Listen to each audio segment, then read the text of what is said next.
Madame, Monsieur, bonjour, bienvenue sur Télésud pour votre édition de la mi-journée de ce lundi 13 mars et on débute comme toujours avec les titres. Après une visite de 3 jours dans l'est de la RDC, une délégation du Conseil de sécurité de l'ONU a appelé à des négociations pour mettre fin aux violences tout en condamnant le Rwanda, accusé de soutenir les M23.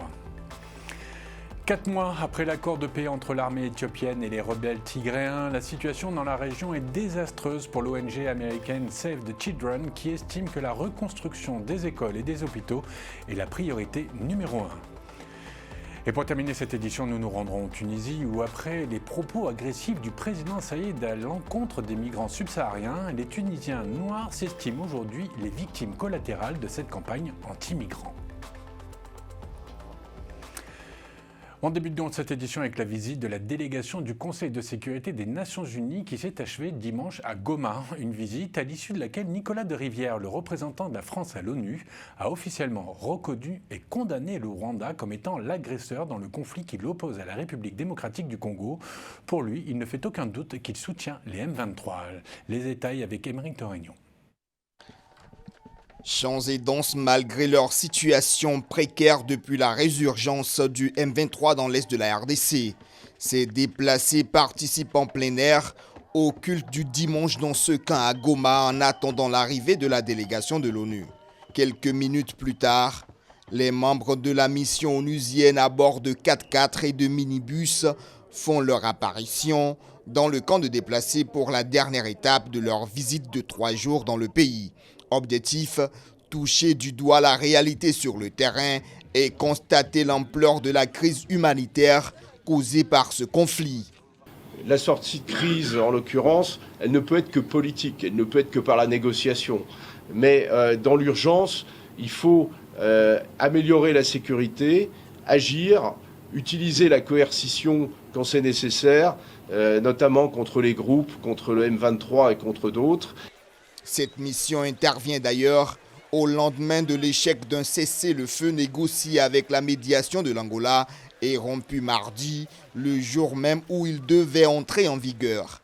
Cependant, pour la délégation du Conseil de sécurité de l'ONU, la négociation reste l'option à privilégier pour la pacification de la zone.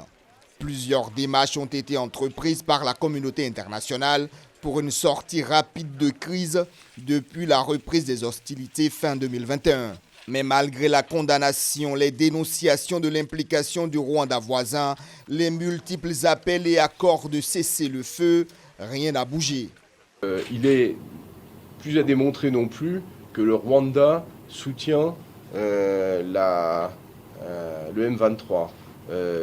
Il est d'autre part clairement établi aussi qu'il y a des incursions de l'armée régulière rwandaise dans le Nord Kivu et que cela aussi est inacceptable. Donc ça fait partie des sujets dont il faut discuter, il faut que ça cesse. C'est très clair que les ressources naturelles dans l'est de la RDC sont pillées par les voisins dont on a parlé tout à l'heure. Les combats entre les forces congolaises et le M23 que la RDC et d'autres pays disent soutenus par le Rwanda ont jusqu'ici déplacé plus de 800 000 habitants, d'après l'ONU. Cette mission d'ambassadeur mandatée par le Conseil de sécurité des Nations Unies est retournée à Washington après avoir constaté de visu la situation précaire et déplorable des déplacés de la guerre à l'est de la République démocratique du Congo. Abdoulaye Bathily, le chef de la mission d'appui des Nations Unies en Libye, a appelé samedi les camps rivaux libyens à se mettre d'accord sur l'organisation d'élections présidentielles et législatives d'ici mi-juin dans ce pays englué dans la crise depuis 2011 et la fin du règne de Mouammar Kadhafi. On écoute. À la mi-juin, il leur sera possible, après avoir discuté pendant quelques semaines, de parvenir à un accord sur ces lois électorales. Et d'après ce que nous savons, il serait possible, si les lois électorales sont mises en place à la mi-juin, d'organiser ces élections d'ici la fin d'année. En Éthiopie, après 2 ans de conflits meurtriers au Tigré et 4 mois après l'accord de paix entre le gouvernement fédéral et les autorités régionales rebelles, pour l'ONG Save the Children, il est temps à présent de reconstruire les écoles et les hôpitaux dans cette région qui manque tout simplement de tout. Soukaina Skali. Des écoles, des hôpitaux ou des maisons, certaines régions de Mekele, la capitale de la région du Tigré, ne sont plus que l'ombre d'elles-mêmes. Plus de 2 ans après le début de la guerre entre le TPLF et l'armée fédérale éthiopienne, le constat est sans appel, tout est à reconstruire. Les infrastructures physiques, la reconstruction des écoles et des établissements de santé, une priorité numéro 1. Mais il y a aussi les choses qui sont invisibles. Le traumatisme mental, le traumatisme des enfants et des communautés, mais aussi les professionnels qui sont là pour les enseigner ou les soigner dans les hôpitaux. À Mekele, on entrevoit une reprise de vie normale. Il y a des restaurants, des affaires, un marché et des activités commerciales.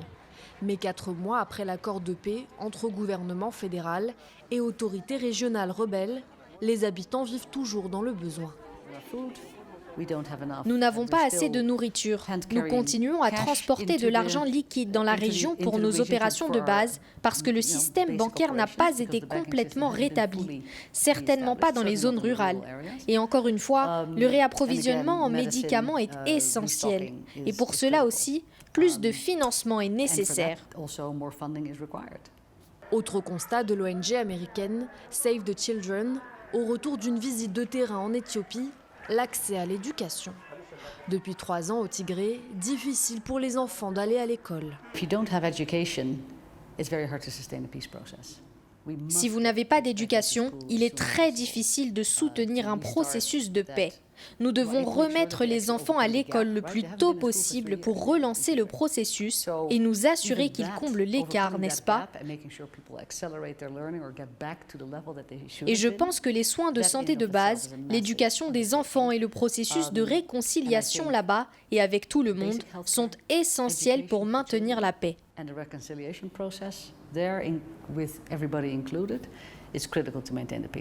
Pour consolider l'accord de paix fragile entre TPLF et armée fédérale au Tigré, le chef de la diplomatie américaine, Anthony Blinken, se rendra demain en Éthiopie. En Tunisie, à la demande du président Saïed, la tenue de la première plénière de la nouvelle Assemblée des représentants du peuple va se tenir aujourd'hui à Tunis. Je vous rappelle que cette nouvelle Assemblée, voulue donc par le chef d'État, autorise des changements profonds dans les prérogatives du pouvoir législatif, mais aussi des pouvoirs exécutifs et judiciaires. Et on reste en Tunisie, où je vous l'annonçais en titre, après la polémique autour des migrants déclenchée par le président Saïed le 21 février dernier. Cette polémique a des conséquences directes sur les Tunisiens noirs qui se disent victimes collatérales de cette campagne anti-migrants. Les détails avec Souila Sbahi. Ils sont tunisiens à part entière, mais beaucoup sont entièrement mis à part. Depuis les propos anti-migrants du président Kais Saied contre la présence de subsahariens en Tunisie, les Tunisiens noirs subissent de plein fouet la montée d'une négrophobie déjà présente en Tunisie. Regards, insultes, agressions, ils craignent désormais pour leur sécurité.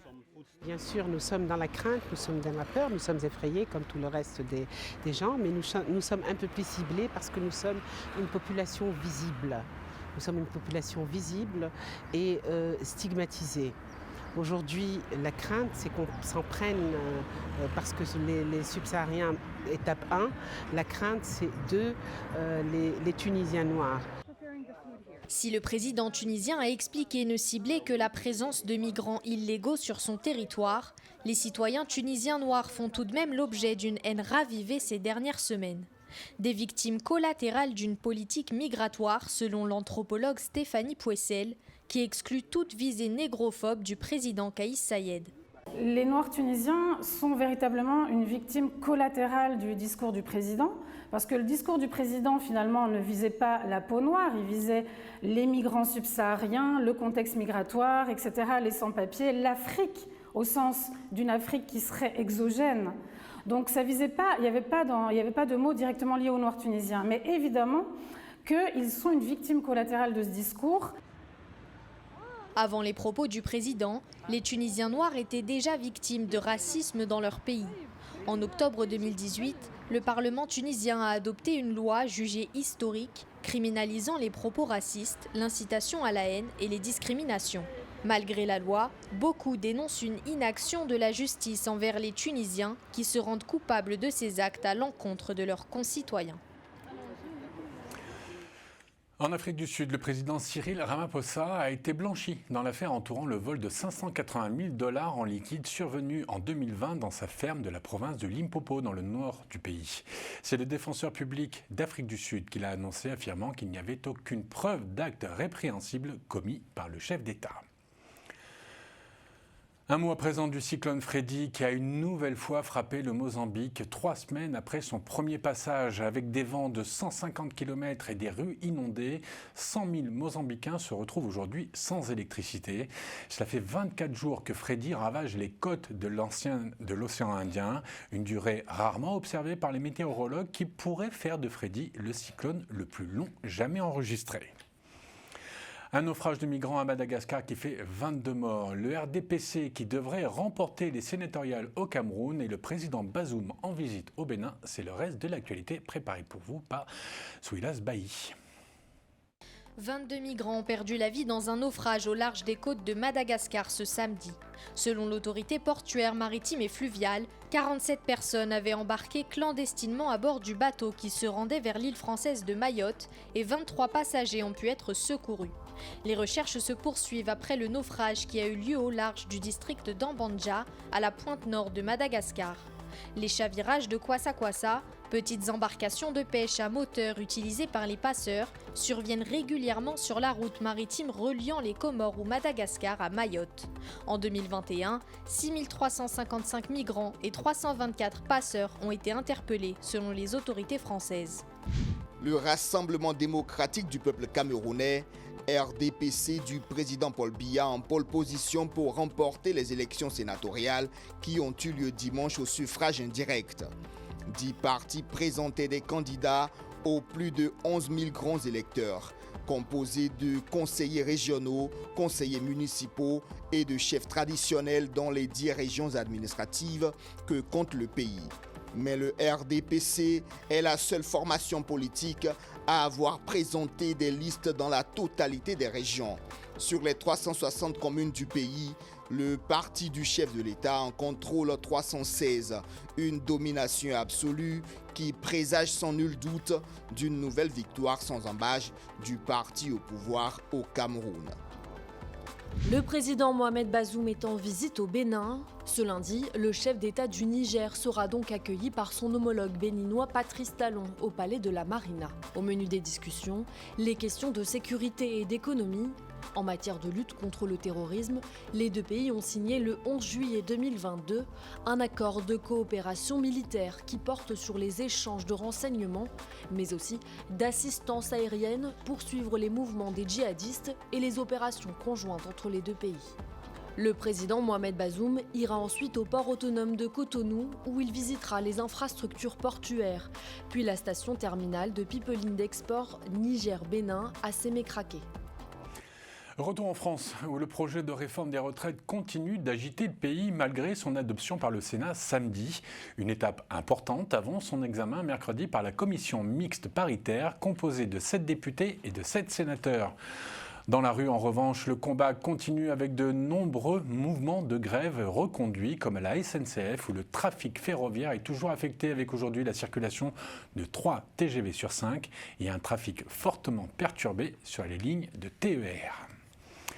Il est l'heure à présent de retrouver notre page sport du lundi avec Mathieu Nicolas.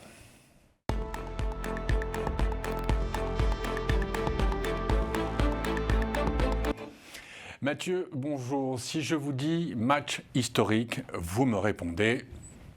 Historique, c'est ce qui s'est passé samedi. Bien sûr, Laurent, on va revenir sur la raclée historique infligée par la France aux Anglais samedi à Twickenham. Le 15 de France a éteint l'Angleterre sur le score de 53-10.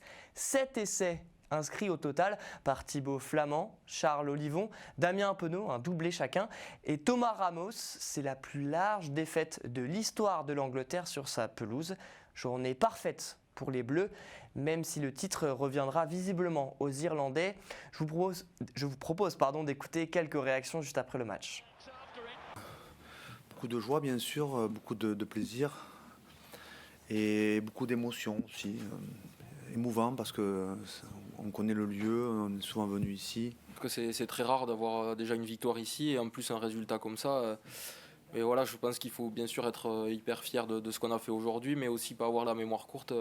Quand on est venu il y a 4 ans ici, au bout de 30 minutes, on avait pris 30 points et on baissait tous la tête. Déjà à la mi-temps, on voulait même pas ressortir du vestiaire. Donc voilà, il faut se souvenir de ça.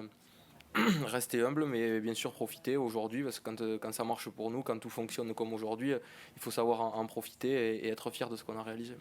Bravo les Bleus. C'était son retour sur le ring samedi soir et malheureusement il a perdu. Tony Yoka combattait le Camerounais Carlos Takam. Carlos Takam qui était auteur de 39 victoires pour 7 défaites. Et le champion olympique français était en manque de mobilité.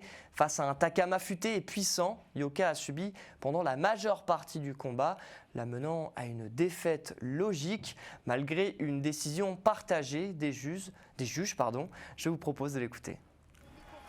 Déçu, c'est pas une histoire de regret, je suis très déçu cette fois-ci. Parce que comparé à l'année dernière où j'avais pas fait un bon camp d'entraînement, là cette année ça s'est plutôt bien passé. On a beaucoup travaillé. Mais voilà, Carlos a aussi beaucoup travaillé et il a été plus fort ce soir.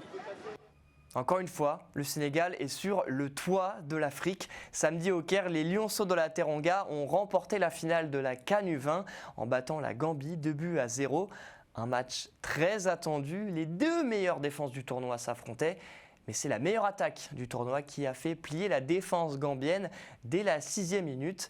La Gambie n'a pas cadré un tir du match. Victoire logique des Lionceaux qui conclut un tournoi de la meilleure des manières. Après la CAN 2022, le CHAN 2023, le Sénégal remporte cette CAN U20 et affirme l'hégémonie du football sénégalais sur le continent. À la semaine prochaine pour plus de sport. Merci Mathieu. Coup de projecteur maintenant sur l'Afrique qui avance avec au Bénin la volonté de tenir tête au changement climatique et aux inondations grâce à un système d'alerte précoce. Reportage. C'est au sud du Bénin que vit la majeure partie de la population, là où sont situées les grandes villes comme Cotonou, la capitale économique, et Porto Novo, la capitale administrative.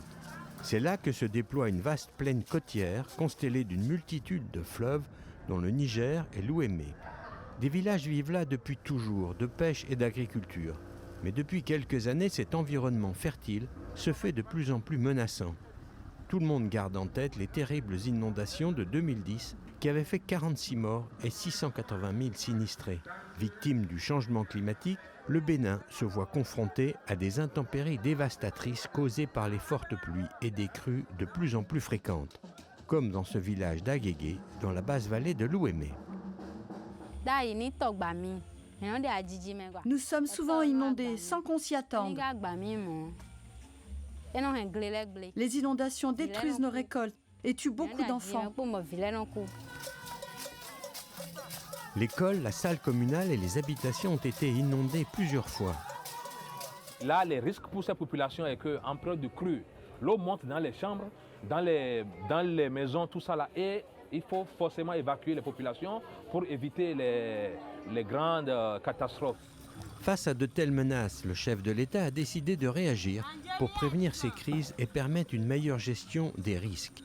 Avec le projet SAP, Système d'alerte précoce, inspiré de ce qui a déjà été fait au Kenya et de l'expérience des Pays-Bas, le SAP permettra d'anticiper les risques d'inondation, mais aussi les périodes de sécheresse ou les tempêtes, grâce à un dispositif qui comporte des alertes graduelles, passant du vert pour une situation normale au rouge pour un danger imminent.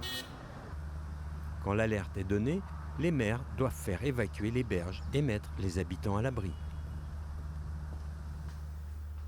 Cette alerte rouge montre que le niveau de l'eau a monté jusqu'à ce que l'eau sorte de son lit pour commencer progressivement à rentrer dans les maisons. Et il faut que nous avertissons l'ANPC, l'Agence nationale de la protection civile, en tant que gestionnaire des catastrophes au Bénin, puisqu'ils ont un plan de contingence. Et ce sont eux qui prennent les dispositions. Ils savent ce qu'il faut faire sur le terrain. Les effets du changement climatique représentent un risque vital pour les riverains. Mais c'est aussi un coût. La catastrophe de 2010 avait entraîné des dommages estimés à 127 milliards de francs CFA, près de 200 millions d'euros. D'ores et déjà, le pays fait figure de pionnier, au-delà même du continent. Preuve d'une réelle volonté politique de prendre son destin en main. Un reportage que vous pourrez retrouver dans son intégralité ce soir à 20h30 sur Télésud dans Initiative Africa. Et il est temps maintenant de terminer cette édition avec la cérémonie des Oscars qui s'est déroulée hier soir à Los Angeles avec un grand gagnant, le film des Daniels, Everything Everywhere All at Once, qui a reçu pas moins de 7 statuettes, dont celle du meilleur film, meilleur réalisateur, meilleure actrice, Michelle Yeoh, que vous voyez à l'écran, ainsi que meilleur scénario original et meilleur acteur et meilleure actrice, Jamie Lee Curtis, dans un second rôle. Bravo à eux.